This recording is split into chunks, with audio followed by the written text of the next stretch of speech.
In your consumer news this morning, tax day, don't forget, is next Monday.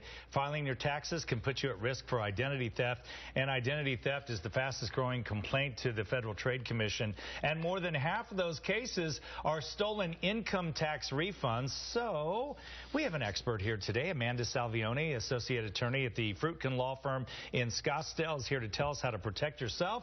Good morning. How are you? Good morning, Scott. How are you? Good. How are you? It's good to have you here. I was just reading Arizona's 14th in the country for identity theft. That's horrible. They are, yes. And that can happen a couple ways. Either someone's using your number to get employment and reporting income, or they're filing a return before you have a chance to. So if you file your return and you get a letter back saying it's already been filed, that means somebody stole your information. How does that happen? I guess in a bunch of ways, right?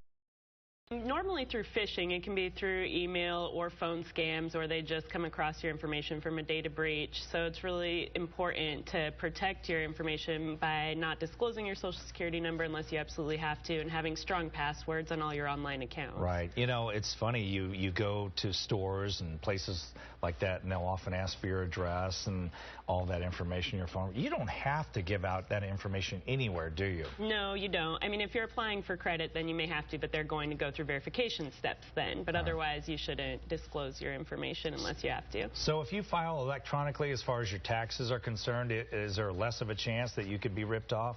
Not necessarily less of a chance. It's on that provider to make sure that they're protecting your information, but you would hear it faster because you would get a rejection if someone had already filed, and then you're going to have to do a paper filing along with an identity theft affidavit saying that your information was stolen. So we have stories, it seems like all the time, way too often, where people get ripped off because they'll get a phone call from the IRS, the supposed IRS, saying, call us back, you owe us money, blah, blah, blah.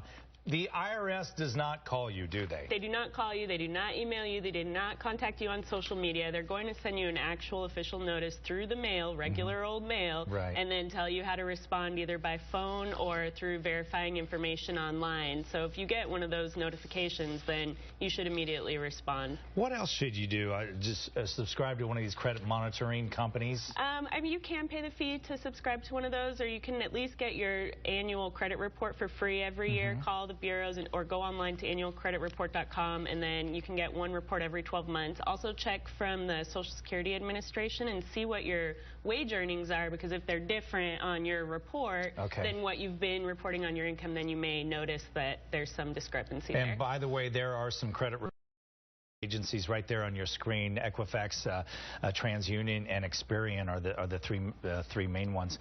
So if you do get ripped off, how hard is it to get your life back? Because you hear these horror stories, and they just sound terrible. Well, it may not necessarily be difficult as more of an annoyance. So you're going to spend a lot of time going through filing a police report, filing a report with the FTC, potentially filing with your local attorney general's office, completing that affidavit, and doing an identity theft report. That way you've got the information to provide to creditors that may have an account improperly, or to the credit bureaus. Or they can call somebody like yourself. But, you know, it's money and it's time, right? It is, yes. Yeah.